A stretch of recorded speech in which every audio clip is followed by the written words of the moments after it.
Hello, everyone. My name is Mariah Katayev. Thank you for coming here tonight.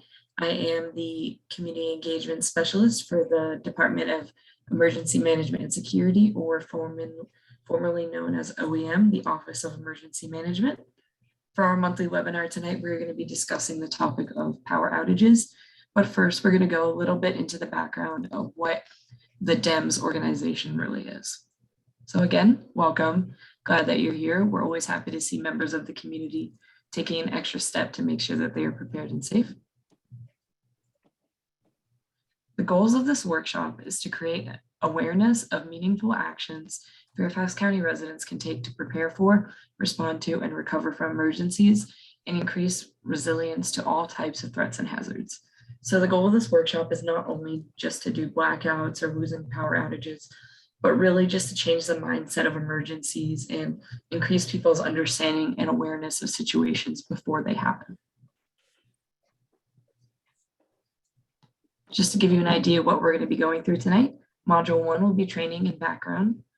Module 2 will be going more into the local level, and we'll be discussing what the threats and hazards are really for our county, for Fairfax County, which ones are likely to happen, which ones are a little more far out there, but definitely not impossible. And then preparing for emergencies, whether they be things such as everyday emergencies like unfortunate heart attacks and car accidents, or the emergencies we don't hear about as often, such as tornadoes or bad fires or anything of the sort. Beautiful little transition.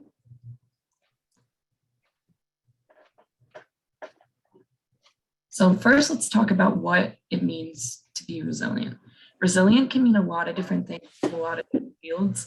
So I always like to talk about what resiliency means in the field of emergency management and preparedness. And is the capacity of groups, people, individuals, all types to survive, adapt, and grow, no matter what is affecting them related to disasters, emergencies, whatever they experience. It is the way that people can get through it, learn from it, and become better because of it.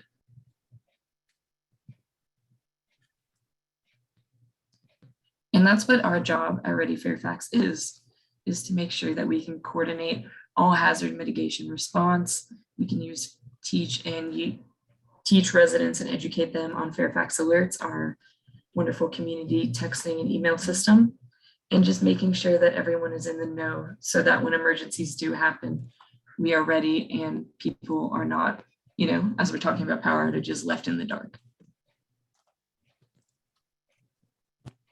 So this is our holy grail, as I like to say, the Community Emergency Response Guide, or what we lovingly call the CERG. It is a wonderful free document, more like a packet, that is in every single public library within Fairfax County. And it has things to explain how to make a family emergency plan, a business emergency plan, a neighborhood preparedness kit, what you should put in your emergency kit, and more importantly, the different kinds of emergency kits. Which means we have different needs and wants and just different things in our emergency kits. For example, I have 2 cats. I need to have a pet preparedness kit. I don't have any children, so I don't need to prepare for anything like diapers or baby wipes or comfort items. But if you and your family involve younger children, that is something that you definitely need to take into consideration. So emergency kits really can be catered to each individual family's needs, and no two are really fully the same. The CERG also has a place to collect important contact information. We always recommend having one contact that is out of area.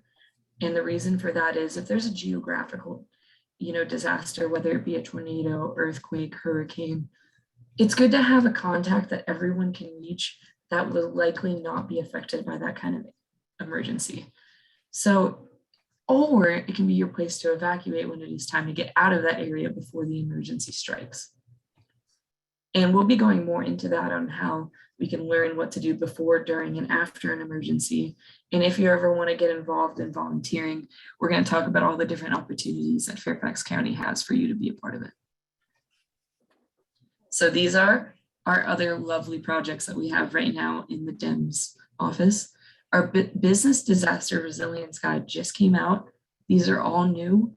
And the Business Disaster Resilience Guide is amazing. It goes step by step for great things that we can do organization wise. And if you or any of your loved ones own a business or an organization, I highly recommend looking at it and just going through it and seeing how you can work to protect each other as a group. The 5-Step to Neighborhood Preparedness Guide is also a small portion of the Community Emergency Response Guide, but there are so many details and so many steps that come to making a more resilient community that we decided to make it a standalone document. It goes into a template that you can fill out to work with your community members to find what kind of preparedness group, what kind of preparedness plans work best for your area. You can figure out who wants to get involved more than others, and you can figure out who maybe wants more of a part than others. Not everyone wants to be involved, so it's important to figure out those kinds of things before an emergency happens. And for those here that do have awesome children, we have our children's community emergency response guide, and it is the cutest thing.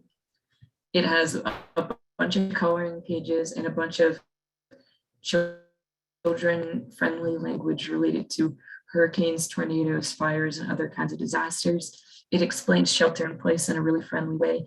It explains a lot of other scary things like evacuation in a way that makes it easier for children to understand. So I really, really recommend this one for anyone with kids. No one wants to have to explain something scary when you're also scared. You know, you got to be tough for your kids. So having this will allow you to explain things to your children under what we call blue skies, before the bad things happen, when we all are not scared and we're calm and confident and we can go through it level-headed and, you know, still be the rock for our kids when the time comes. And now we are going to go into module 2, and I'm going to pass it over to Marco Johnson. Thank you. Thank you.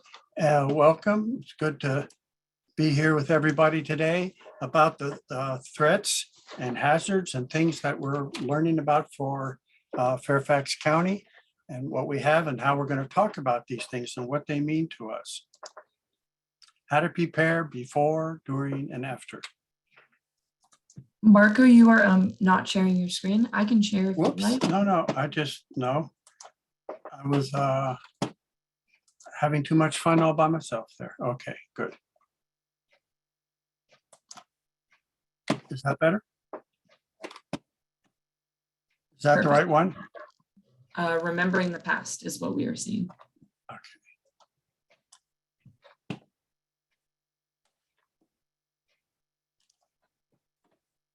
Thank you. So what hazards and threats have you experienced? Think for yourself where you live, where you've traveled, where you've been, what was on the news from time to time.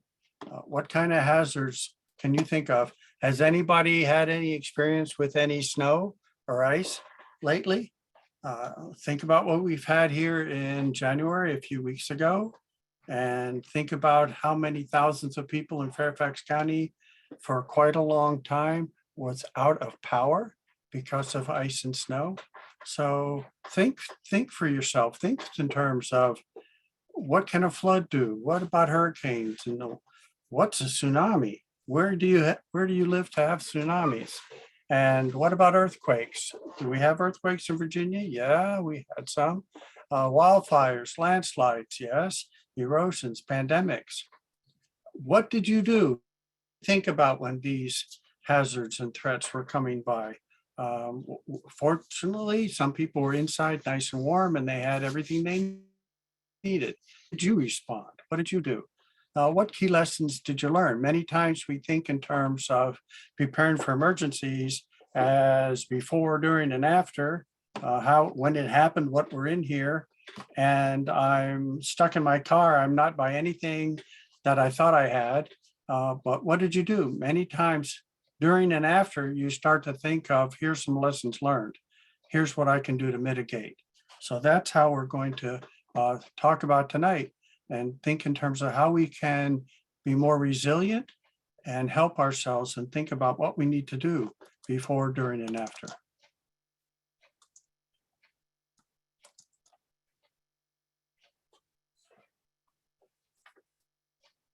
In Virginia, we have had, there's a Northern Virginia Hazard Mitigation Plan.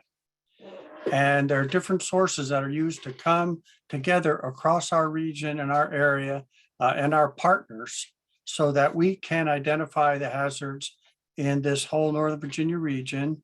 And there's 3 types of hazard that this group looks at: the everyday emergencies, the human caused, and the natural. And this is how we look with our partners because we want to be ready and we study and learn about these things. Everyday emergencies sounds like, hey, there's structural fires. I understand, you know, every day somewhere in our region, there's some kind of structural fire or home fire. We're talking and looking more today about power outages, blackouts, brownouts, things like that, when you don't have electrical power. And remember, a lot of those different kinds of hazards and weathers can come in and do some damage. Wind, snow, ice. Here in this picture, we have a tree. Was it a big wind? Was it ice on it? Was it just old? What happened? But whatever, that tree decided it was going to fall right on those power lines, and ice and snow and fires. Medical emergencies happen all the time with these hazards, and we're learning to know what to do to be ready for more than one kind of thing. But let's look at, since now we're focusing on the power outages, we're saying, hey, electricity, I don't have any power, I've lost it. There's a power grid, there's like a way that we have in our communities and our infrastructures to where we live, and it's like hooked together. And for example, there's on the corner of some communities, there was a 1940s, 1950s utility pole with a ceramic ballast around the power line. And in a big wind and a storm, the ceramic connector exploded, melted, popped. And so for 9 days, that part of Fairfax, that community, didn't have any power. So it could affect just one house, but here it was a whole 140 houses, like a block, a circuit. This was a piece of the grid, a piece of our area. So think in terms about not only a house, but a street or a high rise. Think about, it could be some of the whole blocks were gone. This is the definition of power outage. It can be small or large and expand based on the grid. And that's why they jump real quick, and a lot of different people figure out what's the cause of that outage, because it may be part of a piece of the grid. And they're very interested in that kind of quick diagnosis. All right, brownouts, there's the dropping in the voltage of the system. Sometimes that happens, you know it because in your house, things don't work right or the lights dim. But what they're really concerned about is when they're trying to respond to a power outage and bringing things back up, many times they find, hey, it can't make it. People didn't turn off everything, and now they're trying to come back up, and there's challenges with responding to that. The blackout you hear after big storms and floods lately, that the whole area, a big part of the grid is hit. So these are some ideas to keep in mind and to learn about so that we can think about what to do before, right? Before we have a power outage, it's very important and helpful to sign up for Fairfax alerts, right? There's something that we have in the smartphones and web pages, like Fairfax alerts will tell you the different ways that they can tell you, oh, we got hit and please turn everything off in your house. The part of the grid's out, and when we bring it back up, it's better if you have things off. Only leave your refrigerator on, right? So have something ready. We're thinking before an outage. Have a crank powered radio. Here's my crank powered radio, it's a crank flashlight, it's a radio, and it tells me, hey, come and help me, my power's out. All right, so have these different kind of things ready beforehand. And people think about their computers, have things backed up, have it on a USB drive or the cloud. Consider thinking about a generator for your home. I understand now they have generators. They're all outside. They should never be in the home, but you could hook it up to your box, your power box, in your breaker system, and it'll kick over to that. So think about some of these things before, look into it where you live, how things are working. If they do go out, if you do have storms, some people right away unplug a lot of things. Unplug your computer station, unplug things like that. Although now for my computer station, a lot of people on the web is how they get some of their alerts. So check and see what's happening, how big it is, listen to the information beforehand about the alerts and the weather. Look and see what could happen when things come back, right?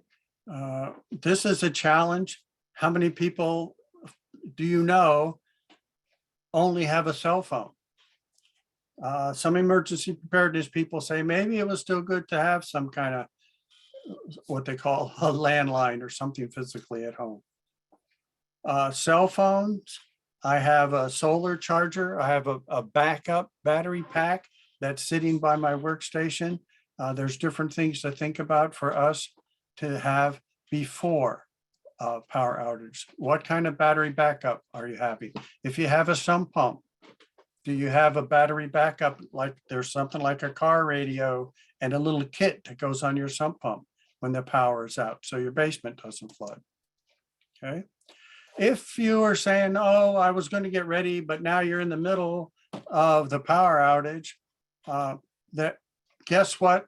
The fire marshals suggest use fire flashlights only, even if they have to be crank flashlights, right? Use flashlights only, because guess what? When we have power outages, we find out we have more house fires. And people have candles. Maybe there's not as many candles around as they used to be, but one of the biggest things that we've learned about when the power goes out, we have more house fires. So considering using different, we saw these kind of flameless candles that are on little batteries. Some people, maybe that makes you feel comfortable, gives you some light. Look into these different kind of things, but you already had to have these ahead of time. We're still unplugging things, right? And we're keeping track. We're still listening to our alerts. And how is the food doing? You're right, when your grandmother said, don't keep opening the refrigerator. When in doubt, throw it out if it smells or it looks fine. So during things, be careful what you try to do. Try to keep things sealed. Try to keep it covered up and protected, and be alert of it, and decide how long is this going to go on, and get ready for that. Notice number one here, we've got some things about, there are some condos and some high rises nearby here. And when their generator went out, all the power was out in the whole high rise, and nothing worked in their house. That meant the toilets didn't flush because the water wasn't pumped up to the 15th floor. So we're finding out that if you have some water, or you fill up the bathtub, and you could use some water then in the toilet to keep it going. So different things that you might have to think about and do during a power outage. Here's some information of where to call, some websites. We've got Dominion Energy. We've got outage maps. Very good to know. Oh, look, all around me, it's all blacked out. I wonder what's up. Hopefully that's static. It doesn't keep moving. But when you're in the middle of a storm, you never know how bad it's going to be or how long it's going to be out, right? So here's some information that you could have about Northern Virginia Electric Cooperative and different places to look. novec.com, Storm Center Index. So there's different places to look up for you to get that information. When you're after the power outage, it was very important to, as it's being restored, make sure that we go careful, that it's really back. I remember one day we had the power outage in my community, and it took them 3 times over an hour to try to come back. And then they put the alerts out and says, please, we're trying to come back, turn off all your things, right? So that would help them recover after the power outage. They're saying also, it's a good idea, don't try to go out in your car. The traffic, the trees may be down, power lines may be on the road, and be careful when you're going out, and they're trying to say, let the emergency vehicles get around.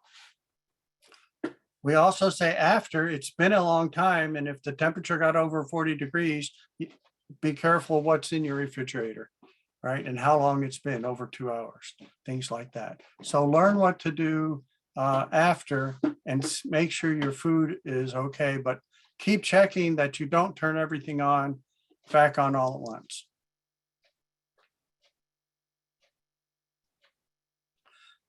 There is something that's very helpful for people to learn about and have a notion. The biggest thing we're taking away today about power is that there's a before, during, and after. So here's a little picture that says, hey, what's mitigation? What's prepare? What's respond? What's recover? But I like to think in terms of thinking about what could happen where I am, where I happen to be, are they hazards? Are they threats? How quick can emergency come? What makes a disaster? Let's think in terms of these different phases that many people use to help them think about emergency management.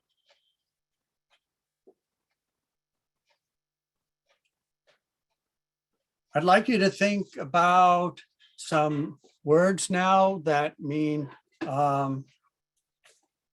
mitigation, lessen, reduce, right? Mitigation, think about mitigation, how we can keep eliminating and reducing the future risk of these hazards, of these storms, disasters, trucks hitting the utility pole, all different kind of things could happen. Let us think in terms of preventing them and taking these lessons learned and what you could do where you are, where you live, where you work, where you go to school, and what you can do before and after disaster. And guess what? That when you do things ahead of time before the disaster, it often say if you spend $1 before a disaster, emergency, the weather season, the hurricane season, and you get ready, you really do some things to get ready. You spend $1 to get ready. Afterwards, it would have saved you a lot of money. Some people say spend $1, save $4, save hundreds of dollars for recovery cost. So mitigation is very important kind of thinking of how I can lessen that and what I can have. And that if you want to have resiliency, as an individual and a family and a community, the mitigation ways to lessen how bad it happens sure tells you I better prepare for these kinds of things that may happen where I live, where I work, where I go to school. One way to look at getting ready and preparing before is 1, 2, 3, 4, 5, right?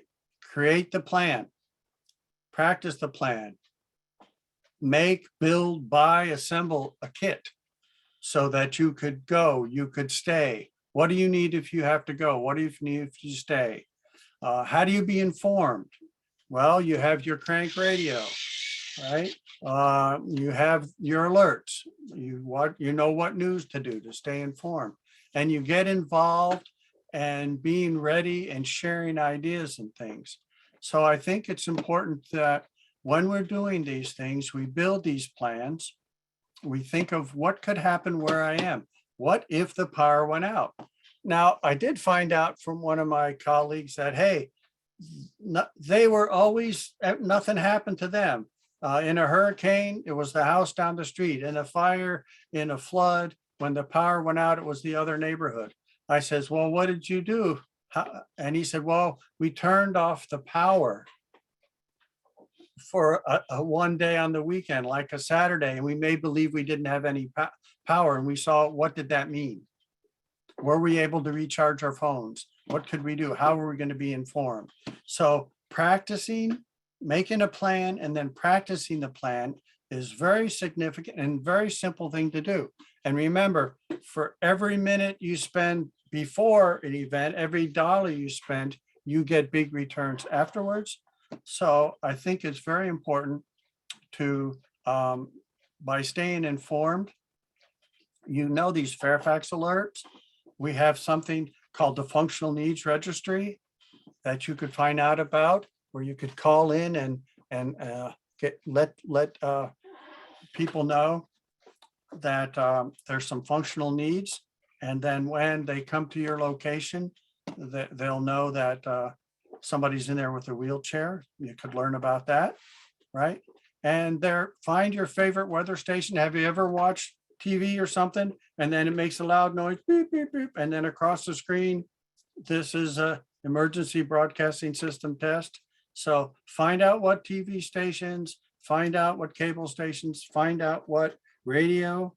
All right, what's going to send you a text? Remember, we learned that, didn't we? That the cell phones are still good, keep them charged up. And sometimes even if the voicemails can't come through, text can come through. So emergency text, being informed is really critical, how you can be prepared and how you can do that. Thinks in terms of these kits, make, build, or buy. You can have an everyday kit, is almost like what's in my pocket. You have important things like the first aid. What do you need? Do you need water? Do you need hygiene things? I always like to have certain things that I will need. Do you need medications? Think of these kinds of things that you may need and be organized that way.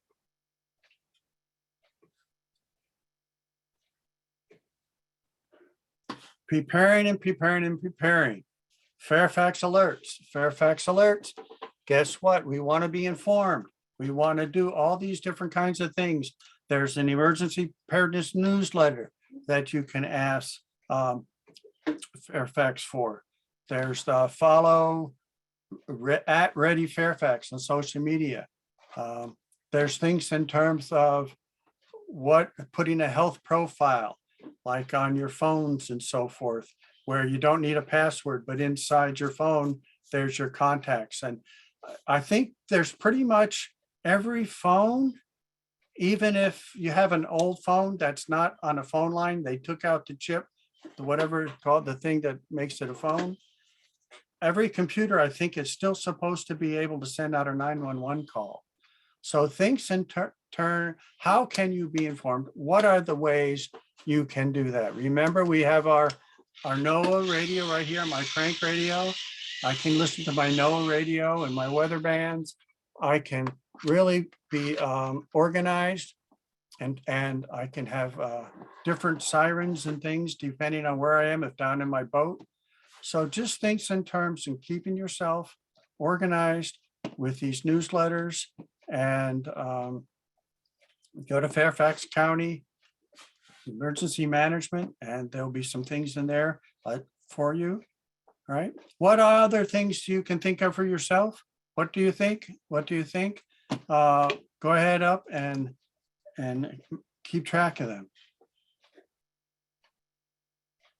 Fairfax County offers the residents, workers, business families. You don't have to live in Fairfax. Are you driving through? Are you working here? Do you spend some time at the restaurants? Whatever, you can be part of the community and learn about things, volunteer, be trained. And remember, we were talking about resilience and mitigating the bad things, planning ahead and working to be trained. And the key programs that we have here, there's one here called the Citizen Corps, and a lot of volunteers go through there for many different kinds of things and throughout Fairfax County. You could look into that. Takes care of many different skill levels, and there's training. There's the people interested in helping out the fire and rescue department. There's for the police, right? And then there's the chaplain and for the spiritual care of the community, and office emergency management as volunteers. That's what I am. That's what it says on my shirt. Okay, hooray for emergency management department, emergency management and security. Okay, I need a new shirt. All right, and Medical Reserve Corps, working through the health department. Incredible job they've had in 2 years, last 2 years with COVID and such. Medical, non-medical training and helping out in the clinics. I help them out. I'm a certified N95 fit tester, so the people can work in the clinics and do the injections. Oh, look at this one right here. Community Emergency Response Team. That also trains you and has a mission for community preparedness, individual preparedness, works with the fire and rescue, and all these other things. We like to work together under the Citizens Corps, and in Fairfax County, there's more than one way that you can get involved and help prepare for a disaster in your community. And you certainly can learn how to help take care of yourself, and then you could help take care of others.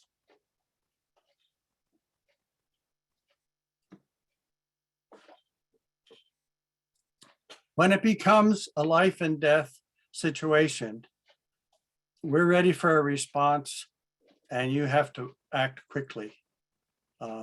When the planning and preparedness really pays off when something happens. Here in this example is a really incredible house fire. I can feel the heat right off of the picture here. There's things about lockdown where you can't go. When we've had floods around and they said, these streets are closed, you have to stay where you are. We'll let you know when the floods are gone. When the power grids are down, when there's trees knocking electrical things on all the streets, they'll say, you can't come out now. When there's stay in place, shelter in place, these things are the payoff when you know what to do when we respond of what to do. Do I go? Do I stay? Evacuation, like many times you'll hear, oh, they had to evacuate Kentucky because of the floods.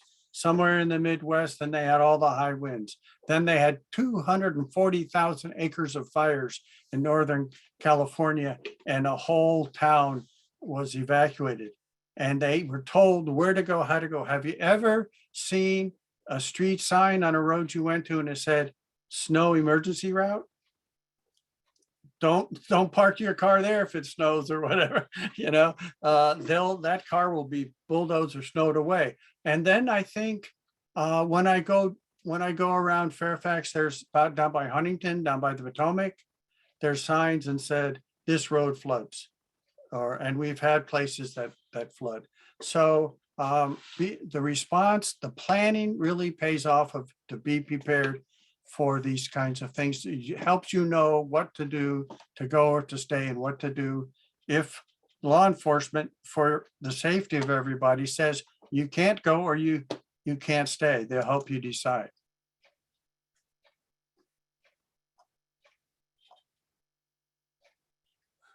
When things get damaged, when there are big storms. So we've learned already today that snow, ice, trees, wind, all kinds of things can make us lose the power, right? Fires, the structural fires and things.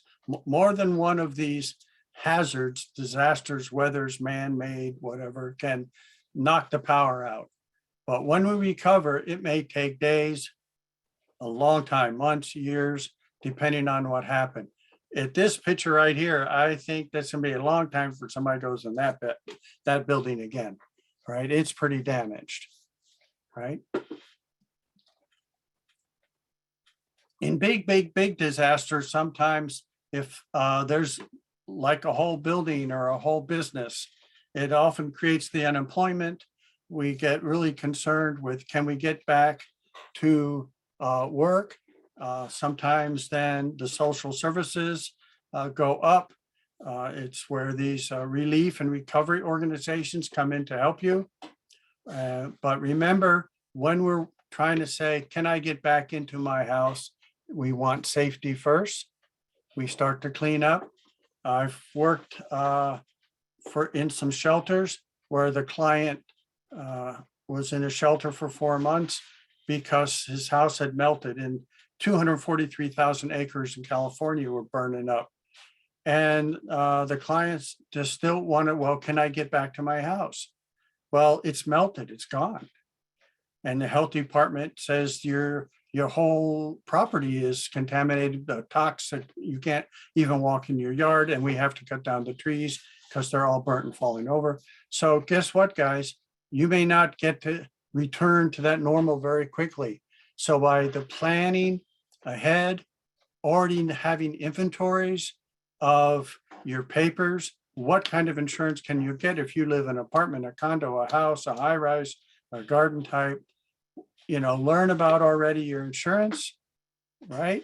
Learn about what, that's why I like things on a USB, all my paperwork, all my driver's license, all my accounts, everything, passport, it's all on a USB, and my brother has it and he's out of the state. So think in terms of what you do, who you talk to, and who may help you for disaster assistance. In a lot of places, there are people coming to help you recover.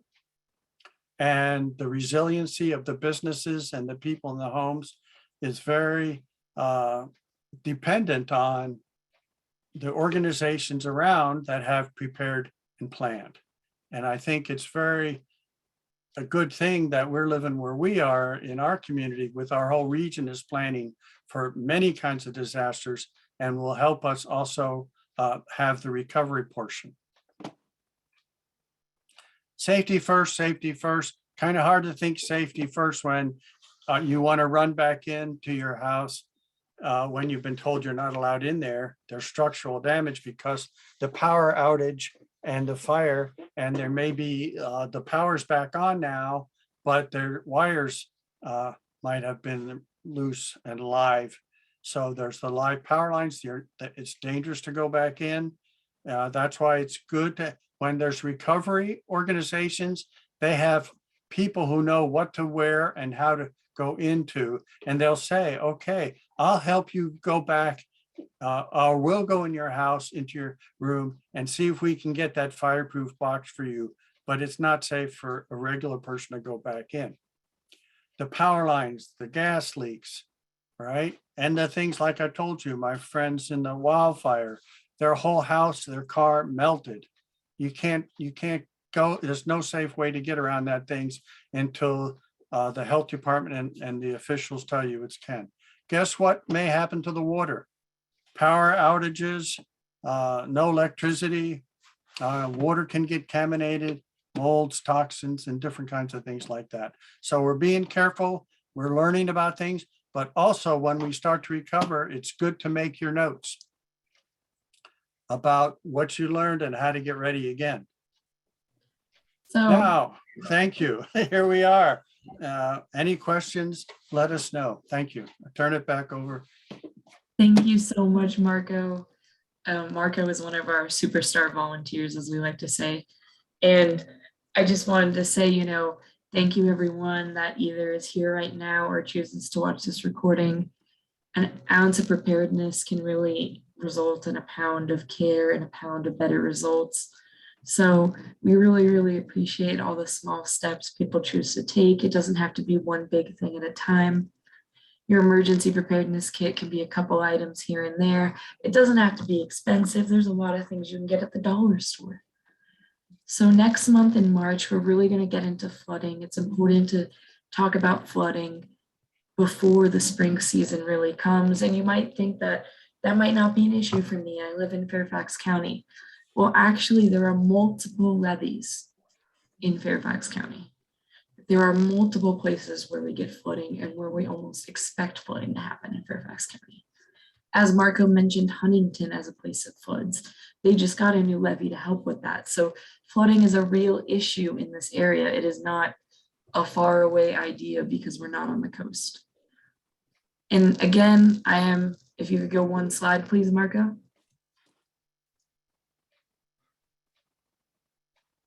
Thank you. I am Mariah Kataya. If you can reach me and my superior, Courtney Arroyo, at the DEMS email box or the phone number 571-350-1000. And we are happy to answer any questions that you may have. And if we don't know the answer, we will try to find someone that does. Thank you.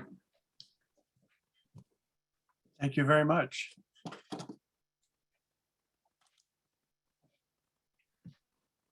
Courtney, is there anything we have to do for the recording to save? Nope. So when you end the meeting, it will just stop. Okay. All right. All good. Oh, have fun editing that. Okay, I will. Have a good night, Bye. guys. Bye-bye. Thank you.